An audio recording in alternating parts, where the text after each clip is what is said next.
Très mobilisés dans une large unité de 9 organisations syndicales depuis des mois, les syndicats de fonctionnaires sont sortis déçus de leur rendez-vous salarial avec le gouvernement.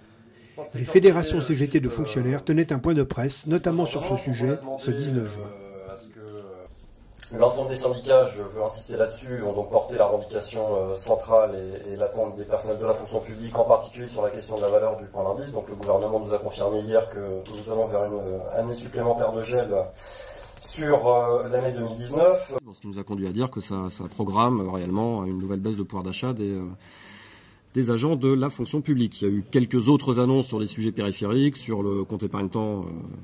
Dispositif, on continue de penser bien évidemment qu'il est attentatoire au principe des 35 heures. Donc les agents vont pouvoir racheter des jours placés sur leur compte épargne-temps. Il y a quelques petites évolutions positives sur les frais de mission, indemnités kilométriques et frais d'hébergement en cas de mission professionnelle. Reconduction du dispositif de la garantie individuelle du pouvoir d'achat pour l'année 2018. Mais voilà, toutes ces mesures sont clairement des mesures qui, encore une fois, pour certaines sont problématiques, mais surtout qui vont en fait concerner une minorité d'agents, donc qui ne sont absolument pas de nature à garantir l'évolution du pouvoir d'achat des personnels. Donc réellement aujourd'hui on est sur une prolongation et même une aggravation de la politique d'austérité salariale. Alors face à ça, comment vont réagir les organisations syndicales collectivement et comment va réagir la CGT à travers ces fédérations de fonctionnaires ?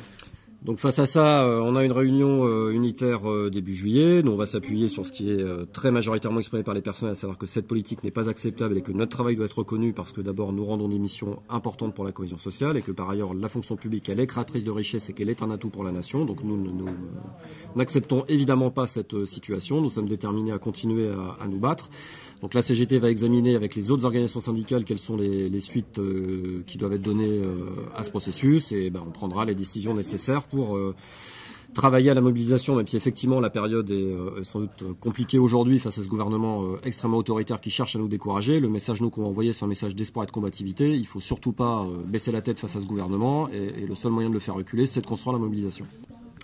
L'unité tient sur un certain nombre de sujets fondamentaux, dont le sujet salarial. On a quand même des débats sur les modalités de mobilisation, le calendrier, l'attitude sur les processus de discussion avec le gouvernement, dont on estime nous que ce sont vraiment des mascarades et on pense qu'il serait important que les syndicats ensemble envoient un signal de ce point de vue-là au gouvernement en faisant tomber le masque et en révélant réellement l'imposture de dialogue qui est menée par ce gouvernement. Cela étant dit, y compris dans une période d'élection professionnelle, on a une unité syndicale qui tient. Donc voilà, la CGT, tout en continuant de considérer que l'unité est un combat, la CGT va travailler à ce que l'unité la plus large possible se dessine pour travailler la mobilisation.